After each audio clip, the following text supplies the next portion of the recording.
오늘 우리에게 주시는 말씀은 베드로전서 4장 1절로 11절까지의 말씀입니다.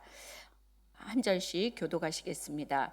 그리스도께서 이미 육체의 고난을 받으셨으니 너희도 같은 마음으로 갑옷을 삼으라. 이는 육체의 고난을 받은 자는 죄를 그쳤음이니.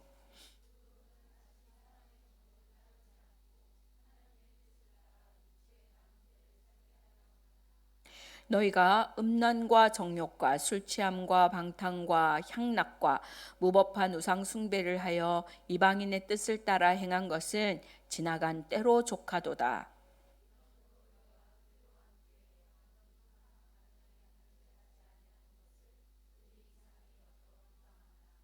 그들이 산자와 죽은 자를 심판하기로 예비하신 이에게 사실대로 고하리라.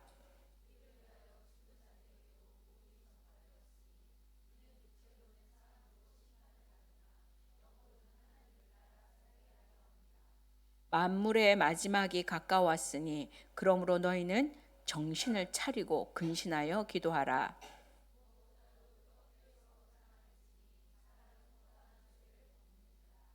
서로 대접하기를 원망 없이 하고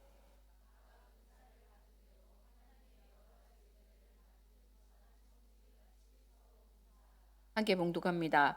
만일 누가 말하려면 하나님의 말씀을 하는 것 같이 하고 누가 봉사하려면 하나님이 공급하시는 힘으로 하는 것 같이 하라. 이는 범사에 예수 그리스도로 말미암아 하나님이 영광을 받으시게 하려 함이니 그에게 영광과 권능이 세세에 무궁하도록 있느니라. 아멘.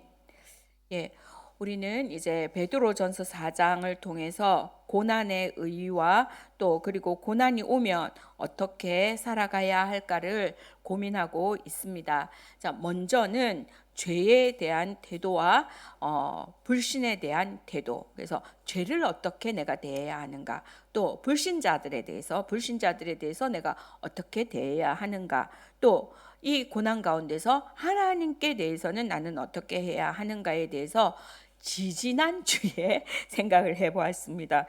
자, 오늘은 그 고난이 오면 그러면 어떻게 해야 하는가. 네 번째로 성도들끼리에 대해서, 성도들, 내가 고난이 왔을 때 성도들을 어떻게 대해야 하는가에 대해서 말씀을 통해서 나누어 보려고 합니다. 자, 종말을 앞두고 있어요. 종말을 앞두고 있고 지금 박해를 앞두고 있는 그런 시점이지요. 고난을 앞두고 성도가 성도를 그러면 어떻게 대해야 하는가? 첫 번째는 8절 말씀입니다. 다 같이 8절 말씀 보시겠습니다. 시작.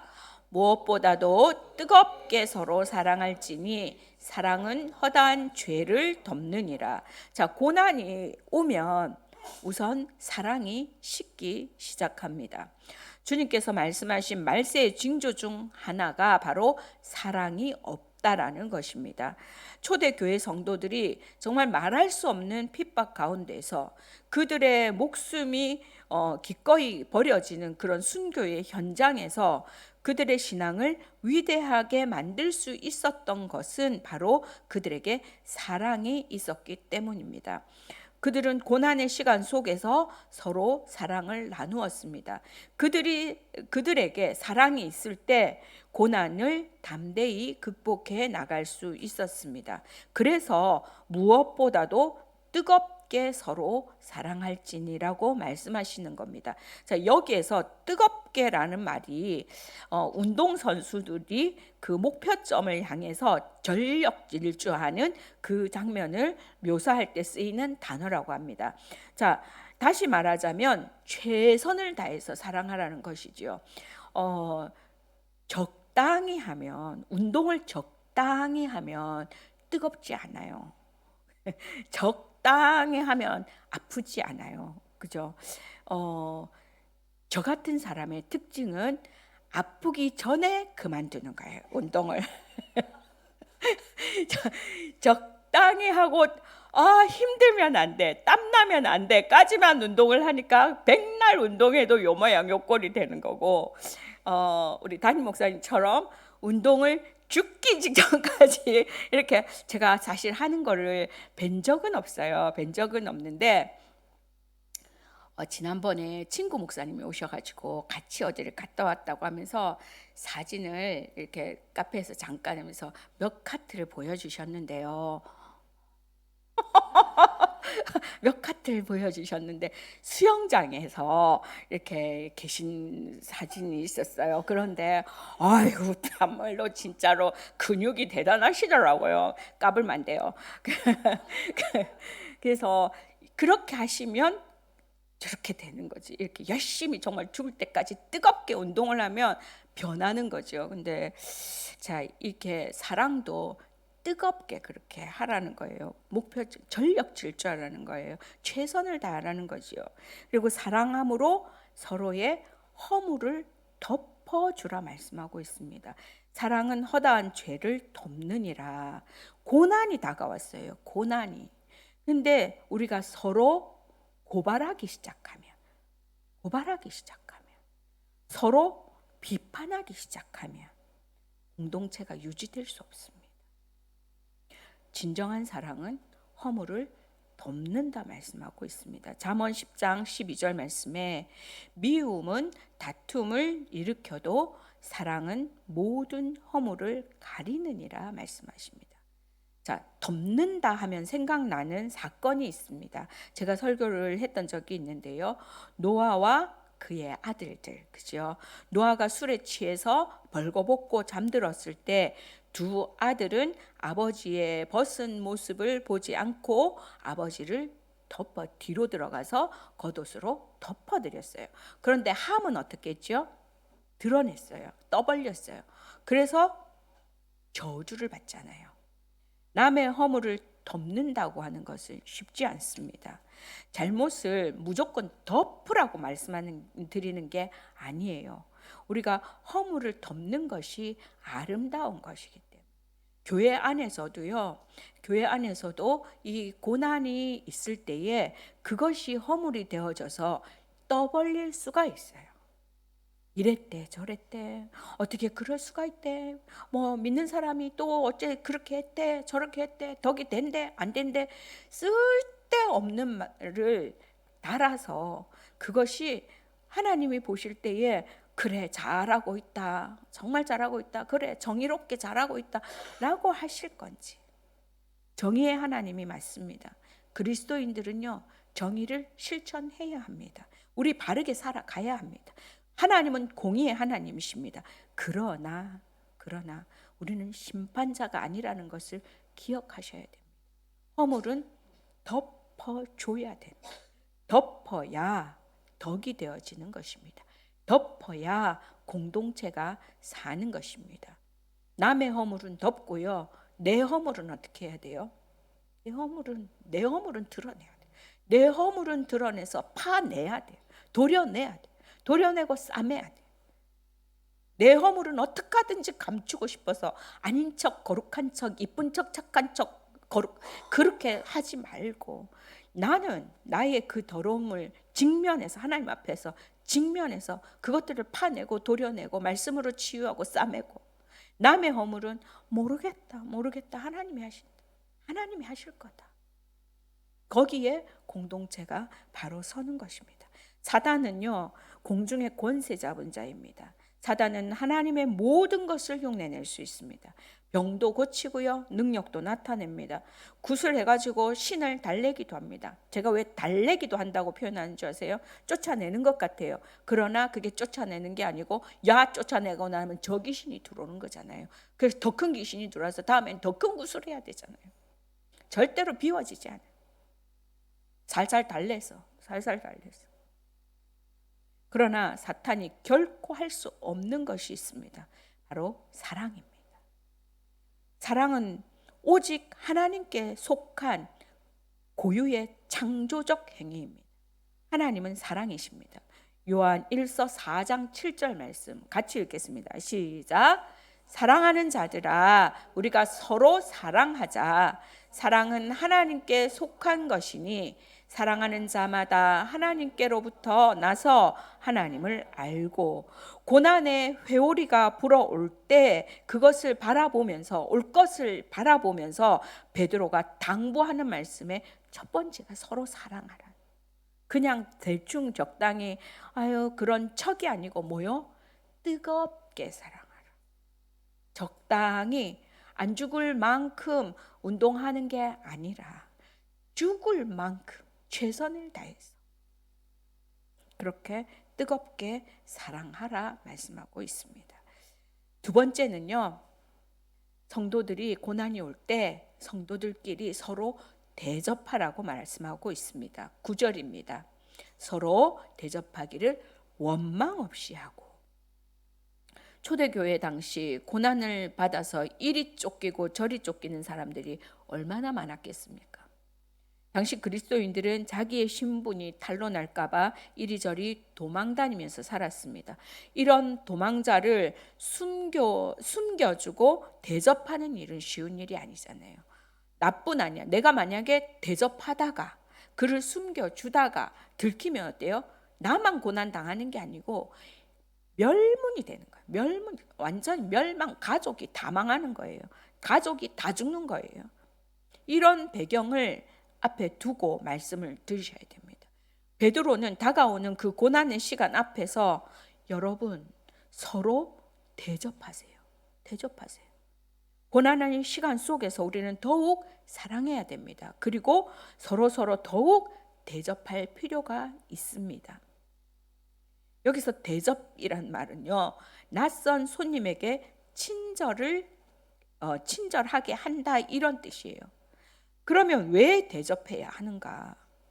우리가 먼저 황송한 대접을 받았기 때문입니다. 누구에게요? 주님께. 자, 지금 이리 쫓기고 저리 쫓기고 하고 있을 때에 같은 성도들끼리 야, 나도 살고 봐야 돼 라고 한다면 갈 곳이 없어요. 곳이 없어. 내가 혹시 너로 인해 손해를 볼지 모르지만, 혹시 너로 인해 아픔을 당할지 모르지만, 우리가 한 그리스도 안에 형제요 자매이기 때문에 너를 보듬어 줘야 돼. 너를 섬겨야 돼. 너에게 밥 한 끼를 줘야 돼. 이것이 지금 성도가 성도를 대하는 자세라고 가르쳐 주고 있습니다. 그런데 그것이 모범이 누구요? 주님께서 우리를 그렇게 대접하셨기 때문에 그저 못 먹는 식은 밥덩어리 하나 줘라가 아니고요. 극진하게 새로운 손님을 대하는 것처럼 대접하래요. 자, 주님이 우리를 어떻게 대하셨는가? 주님이 어떻게 대하셨는가? 탕자의 비유를 한번 생각해 볼게요. 재산을 내놓으라고 고집 부려서 받아서 챙겨 나갔습니다. 그런데 다 탕진하고 돌아왔어요. 그때 아버지가 어떻게 대접하셨어요? 나가는 날부터 밖에 나가서 아들을 기다렸습니다. 아들이 한몫 챙겨 올 거라고, 불려서 올 거라고 기대해서 밖에 나가 계셨을까요? 아니잖아요. 알았어요. 아버지 살아 계신데 돈 내놔라고 떼쓰는 놈이 어디 나가서 돈을 벌어 오겠어요? 뭘 기대하겠어요? 쫄쫄 망해 올 걸 아버지가 알고 준 거예요. 그런데 쫄쫄 망해 올 걸 알기 때문에 나가서 기다리는 거예요. 그리고 돌아오니까 어떻게 했지요? 맨발로 나가서 아버지가 맞이합니다. 그리고 잃었다가 다시 찾은 아들이라고 말하면서 송아지를 잡고 손가락에 반지를 끼우고 발에 신을 신기고 잔치를 엽니다. 얼마나 황송한 대접입니까? 주님이 우리를 대접하는 모습이 그런 모습이라는 거예요. 우리가 아버지께로 돌아올 때 주님은 우리를 그토록 극진히 대접해 주신다는 거예요. 아들이 죗값 치렀습니까? 빚 갖고 왔습니까? 아닙니다.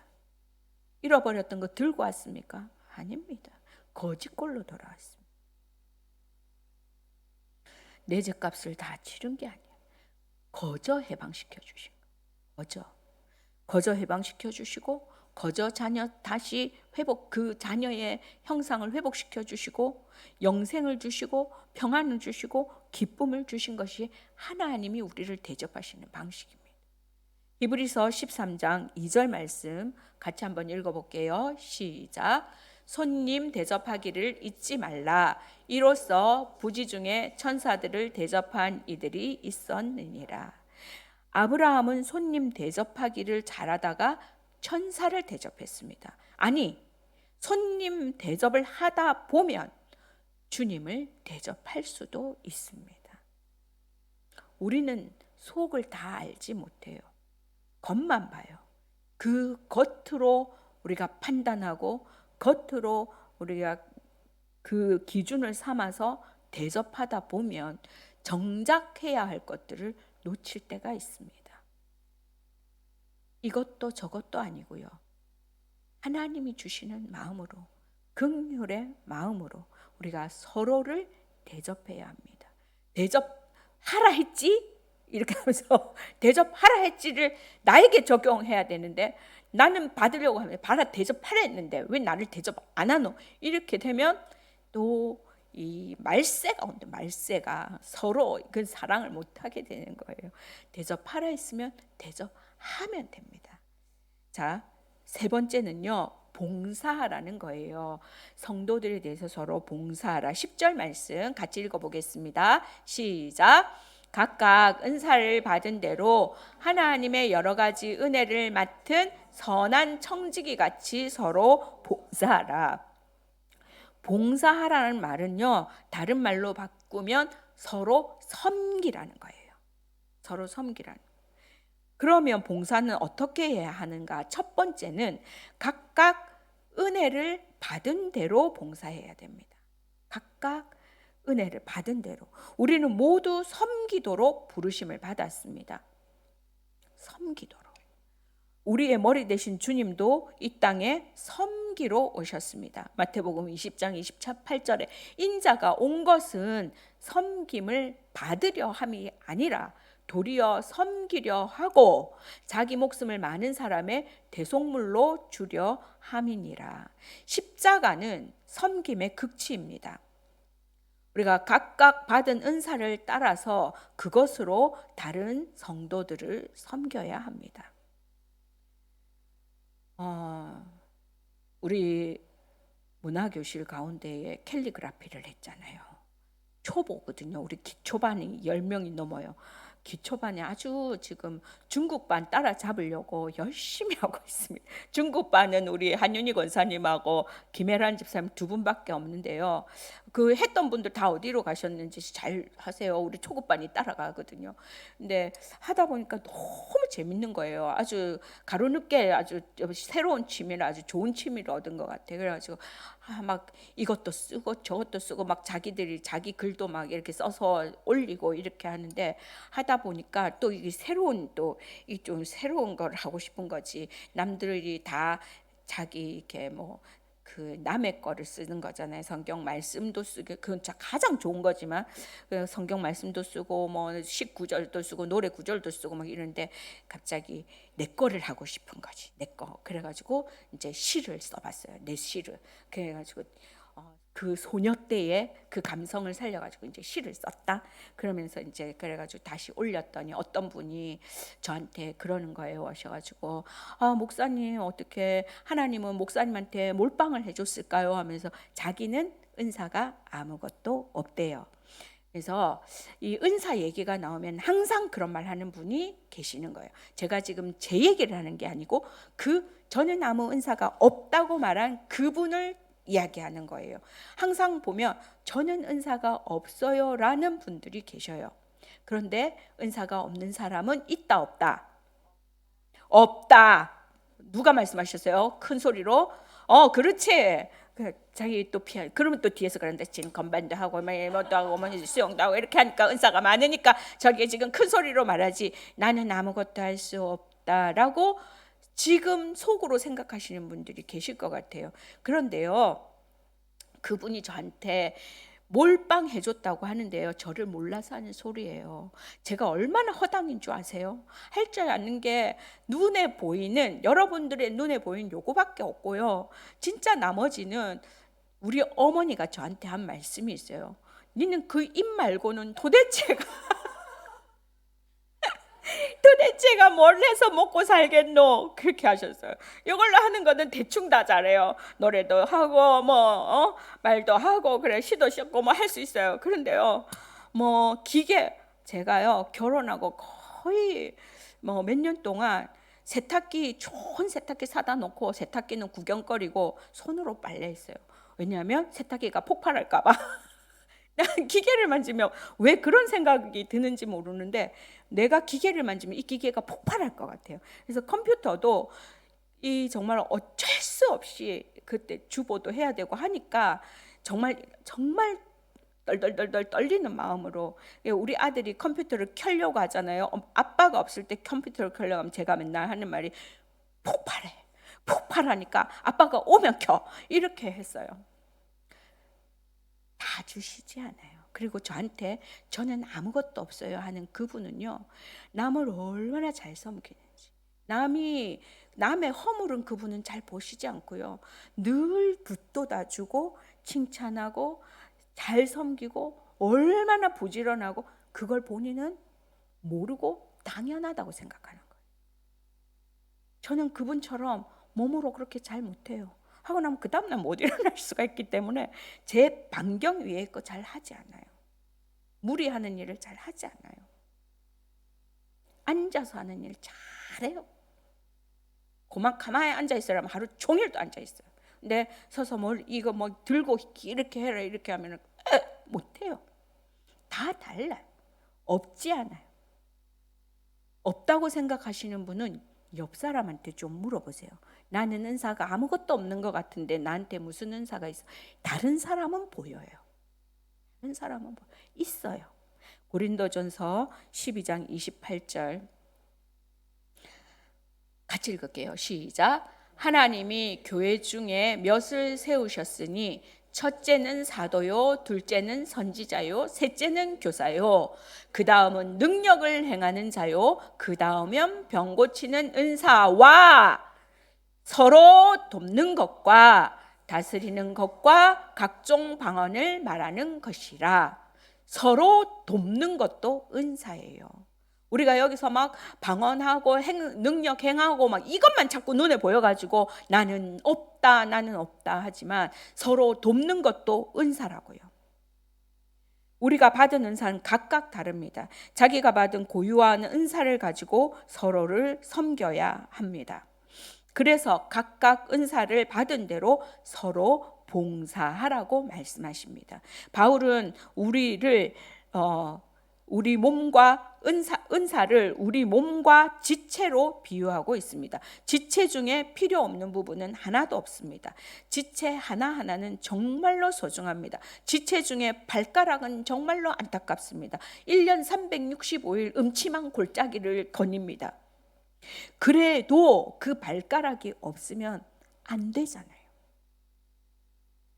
내가 발가락 같은 분 계신가요? 나는 머리가 아니라서, 나는 저 반짝이는 눈이 아니라서. 불만이신가요? 그 발가락이요, 얼마나 소중한지.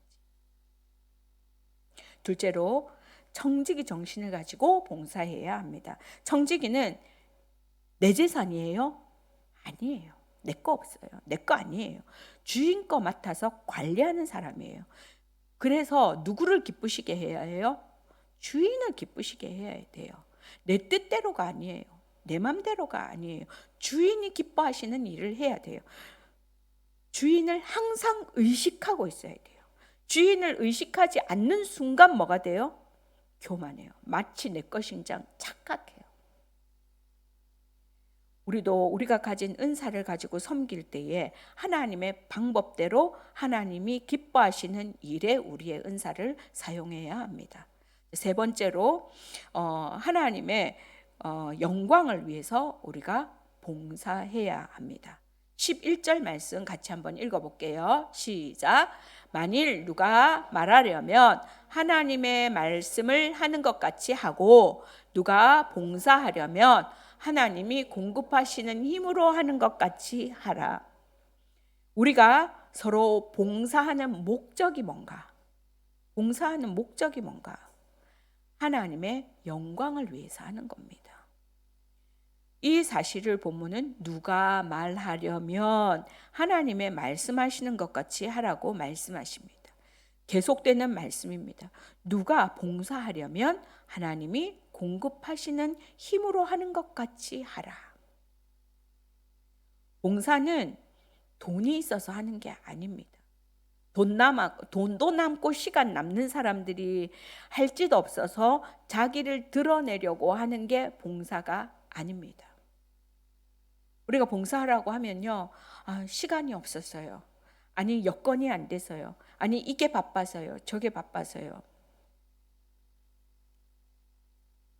봉사는요, 불쌍해서 하는 게 아닙니다. 밥퍼 가봐라, 밥퍼.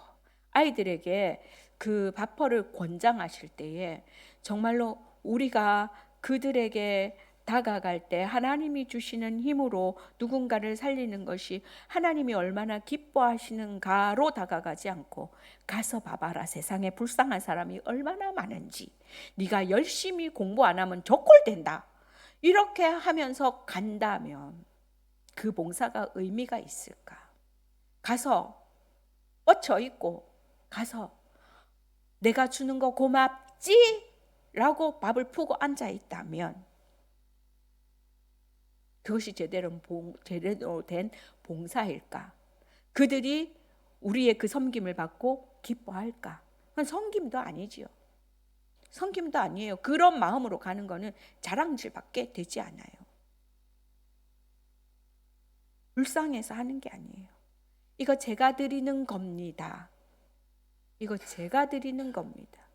거기에 무슨 하나님의 영광이 있겠어요? 내가 주는 거 받고 너는 나한테 고마워해야 해 라는 마음으로 우리가 전하는 것들에는 아무 열매가 없어요.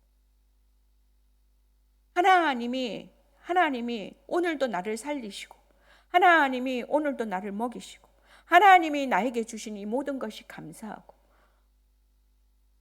이 감사를 흘려보낼 수 있는 거예요.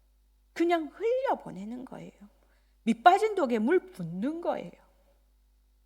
우리는 밑빠진 독에 물 붓는 거를 아주 질색팔색을 해요. 왜요? 독이 막혀 있어서 물이 가득가득 차야 되지. 그걸 원해요. 가득가득 차가지고 찰랑찰랑 넘치는 그것이 복이라고 생각하는데요. 밑빠진 독으로 물이 흘러간 자리에 뭐가 생기는 줄 아세요? 싹이 나요. 생명이 자라요. 가득 차 있는 독에 무슨 변화가 있겠어요? 그 물 썩어요. 단수된다고 물 받아 놨잖아요. 그 물 드세요? 안 먹어요. 그 물 어떻게 해요? 오물 처리하는 데 써요. 흐르는 물에 생명이 있는 거예요. 내가 한다고 착각하고 내 거라고 착각하고 내가 주니까 고마워해요. 이건 봉사가 아니에요. 봉사의 원칙은 하나님이 내게 주신 은사를 가지고 청지기의 마음으로 하나님의 영광을 위해서 하는 것입니다. 10절 11절 말씀 다 같이 한 번 더 읽어보겠습니다. 시작. 각각 은사를 받은 대로 하나님의 여러 가지 은혜를 맡은 선한 청지기 같이 서로 봉사하라. 만일 누가 말하려면 하나님의 말씀을 하는 것 같이 하고, 누가 봉사하려면 하나님이 공급하시는 힘으로 하는 것 같이 하라. 이는 범사의 예수 그리스도로 말미암아 하나님의 영광을 받으시게 하려 함이니, 그에게 영광과 권능이 세세 무궁하도록 있느니라. 아멘. 그렇습니다. 이것이 바로 고난을 맞이하는 성도에게 봉사하는 태도입니다. 어둠의 시기를 우리가 살고 있습니다. 전 정말 안타까운데요. 어디도 누구도 목사님 우리 너무 일이 잘 됐어요. 기도 응답돼서 너무 감사합니다. 이런 말 한마디도 지금 안 들리고, 그런 분은 말을 안 하는 것 같아. 그냥 자기 혼자 사부작하게 기도가 응답됐다 이렇게 하고 다시 이렇게 회답을 안 주시고 계속 어려운 분들만 말씀하시고 있는 것 같기는 해요. 어떻게 다 죽을 것 같겠습니까? 좋은 날도 있고 기쁜 일도 있고 그렇죠. 그런데 어쨌든 지금 참 많이 어려운 시기라는 것은 공감하고 있습니다. 우리가 고난 앞에서 어떻게 살아야 하는가, 살아가야 하는가를 살펴보았습니다. 서로 사랑하면서, 서로 사랑하면서. 지금 내가 사랑할 때가 힘들어 죽겠는데 배불러 터진 소리 하고 있네 라고 생각하신다면 하나님이 나를 더 그 그릇을 비우실지도 몰라요. 내 마음에 하나님, 나도 힘들지만 사랑하겠습니다. 서로 사랑하면서, 서로 대접하면서, 서로 섬기면서 이 시기를 지내야 합니다. 서로 섬기면서 우리의 사는 날 동안 그렇게 살아가야 합니다. 주 예수께서 우리에게 보이신 모습대로 살아가는 것이 작은 예수로 사는 것입니다. 우리는 다 예수의 제자라고 하고 우리는 예수 그리스도의 사람이라고 합니다. 그러면 예수님이 사셨던 모습대로 살아가야 합니다. 여러분은 내가 성도라는 것이 행복하십니까? 내가 성도인 것이 행복하십니까? 내가 성도인 것이 감사하십니까? 우리에게 언제 어떻게 고난의 시간이 찾아올지, 언제 이 고난의 시간이 지나서 행복하다 평안하다 웃게 되어질지, 언제 이 고난이 끝이 날지 아무도 모릅니다. 고난의 회오리가, 박해의 먹구름이 언제 우리를 덮칠지도 모릅니다. 그러나 그 시간 속에 그럼에도 주님이 계시기에, 그럼에도 내가 주님의 사람이기에, 그럼에도 주님이 나와 함께 하시기에 평안할 수 있는, 행복할 수 있는 사람이어야 하는 것입니다. 그것이 우리의 특권입니다. 성도의 특권입니다. 그 특권을 받았으면 누려야 됩니다. 그 특권을 누리시면서 나도 기쁘고 감사하고 하나님께도 영광이 되어지고 성도 간에 서로 붙들고 갈 수 있는 저와 여러분 될 수 있기를 주님의 이름으로 축원합니다. 우리의 말씀을 생각하며 잠시 기도하시겠습니다.